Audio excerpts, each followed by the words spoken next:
Baie welkom by module 2, sessie 1.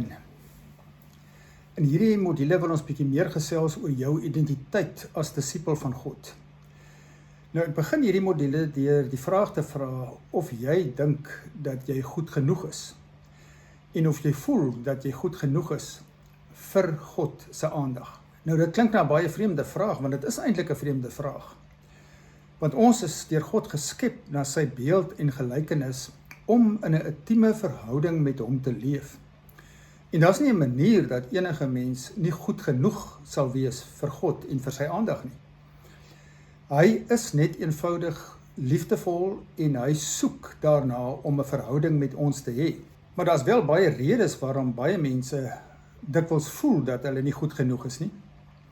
En dit hang dalk baie keer saam met die gevoel wat jy oor jouself het, dat jy eintlik te sondig is, of maybe nie goed genoeg om God se aandag te kry nie, omdat daar dinge in jou lewe gebeur het, dalk in jou ouerhuis, goed wat jy gehoor het, of selfs in die kerk, wat jy net partykeer voel, maar dit wat van jou gevra word, is net te veel, jy kan nie daarby uitkom nie. Daar word so baie dikwels in kerke gepraat en gevra, is jy regtig betrokke, bring jy jou kant, en daar word maklik die indruk gegee dat daar sekere lidmate is wat nou regtig betrokke is. En dit is eintlik wat van jou verwag word, maar jy kan net nie daarby uitkom nie.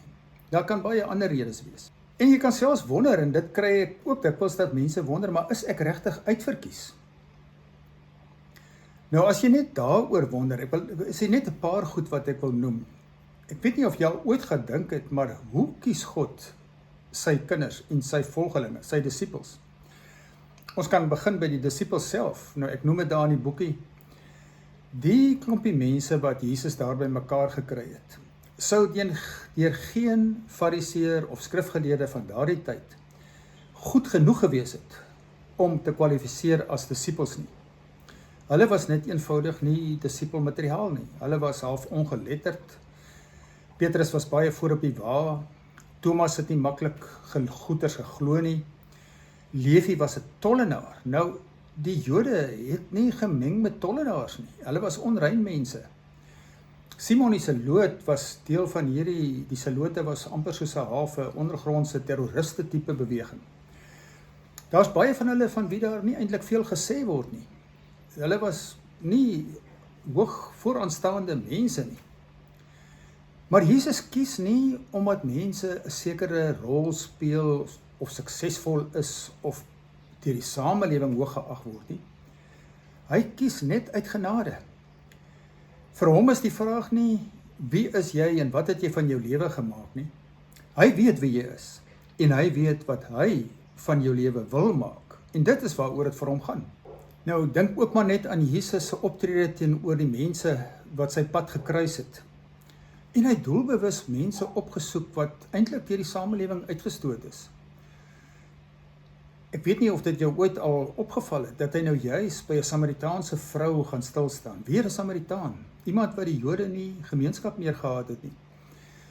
Dat hy vir Levi, die tollenaar, roep as sy disipel.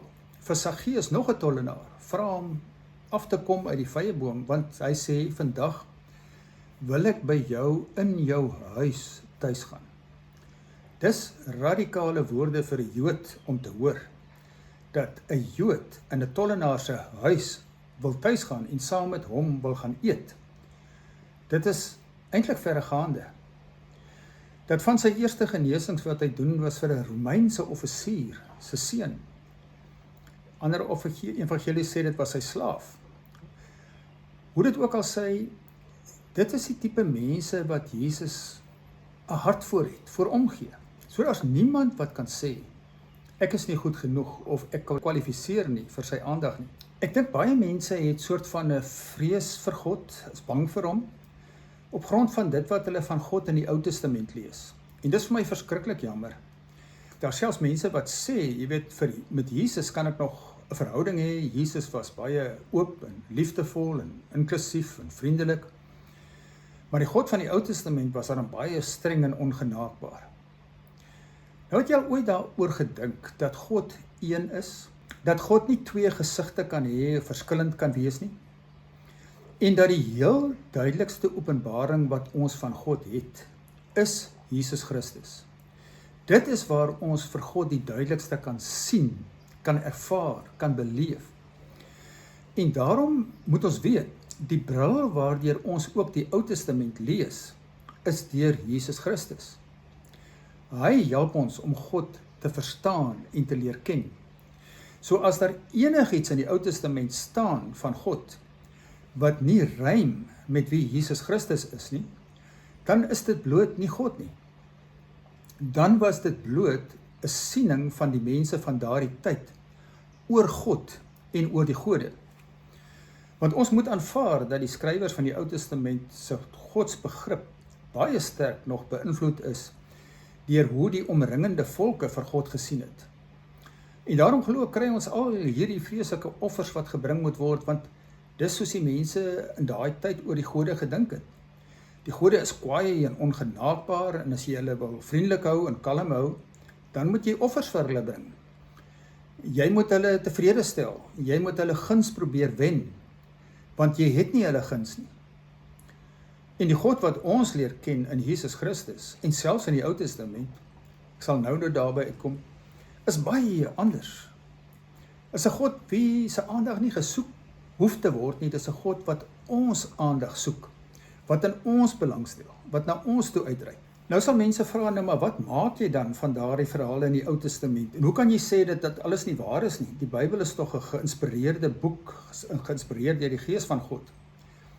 Ja, dit is geïnspireer, maar ek dink dan verstaan baie van ons mense ongelukkig ook inspirasie verkeerd. Dat dit geïnspireer is, beteken nie dat ons sê dat elke woord, elke vers, elke vertelling geïnspireerd is in die volle waarheid is, histories, geskiedkundig, wetenskaplik ensovoorts nie. Dit is nie hoe die Bybel geïnspireerd is nie. So die Bybel is eenvoudig nie histories korrek in alle opsigte, veral in sover dit die Ou Testament aangaan nie. Dit is ook nie wetenskaplik korrek nie. Ons weet vandag byvoorbeeld, die aarde is nie in 7 dae geskep nie. Dit is net nie moontlik nie. Die aarde is ook nie plat nie. En daar is sekere dele wat as geskiedenis beskryf word wat nie rym nie. Dit kan nie so wees nie. As ons dus sê dat die Bybel die geïnspireerde woord van God is, dan beteken dit dat ons daarmee sê dat sover dit die bedoeling van die Bybel aangaan, is dit 'n geïnspireerde woord van God. En wat is die bedoeling van die Bybel? Die bedoeling van die Bybel is om vir God aan ons bekend te stel, hoe hy is en wie hy is, sodat ons weer 'n verhouding met hom kan hê, dat ons hom weer kan leer ken vir wie hy is. Die bedoeling van die Bybel is nie om vir ons geskiedenis te vertel nie, is nie om vir ons wetenskaplike verklaringe van die kosmos te gee nie. Dit is nie waaroor dit in die Bybel gaan nie.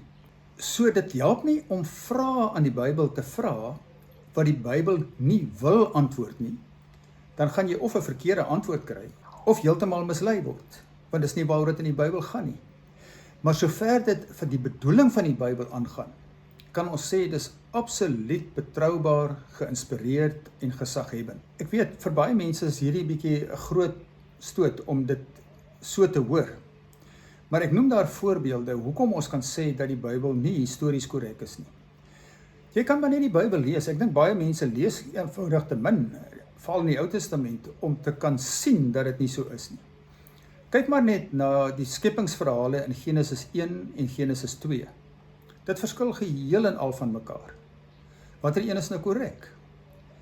As alles in die Bybel dan geïnspireerd is en histories korrek is, watter een van die twee verhale sou reg wees? Watter een is geïnspireerd, watter een nie? Want dit is beslis nie dieselfde nie. Dink dan byvoorbeeld aan die wette wat in Deuteronomium gegee word.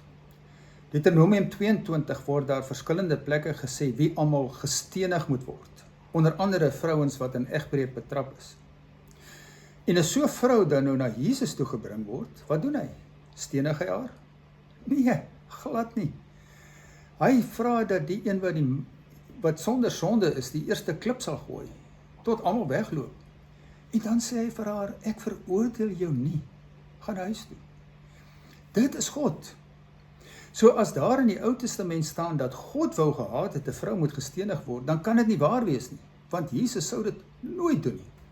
Dit was bloot 'n gebruik van daardie tyd in die omringende volke wat oorgeneem is en wat hulle oorgedra het op God. Ons kan selfs na die Nuwe Testament toe gaan. Gaan vergelyk byvoorbeeld net die 2 geslagsregisters van Jesus, soos dit in Matteus en Lukas gegee word. Skryf die 2 langs mekaar uit. Dan sal jy sien hoe verskil dit. Daar's verskillende name, daar's verskillende ordes. Dis nie dieselfde nie. Watter een is nou reg? Watter een is geïnspireerd? Maar sien, dit is nie waaroor dit in die Bybel gaan nie. In die Bybel gaan dit primêr daaroor dat God hom aan ons wil openbaar as 'n liefdevolle, genadige wese wat 'n verhouding van intimiteit en liefde met ons soek. En dat hy alles gedoen het wat nodig is om daardie verhouding te kom herstel, sodat ons weer kan leef as sy kinders, as sy verteenwoordigers. Hy kom om ons identiteit te kom herstel. Want almal van ons het op 'n stadium toegegee aan die versoeking wat deur die verhaal in Genesis 3 aan ons vertel word, die versoeking van die vrug om soos God te wees. Dis nie net 'n historiese verhaal van lank gelede nie. Dis om vir ons te vertel hoe die mens van God vervreemd raak.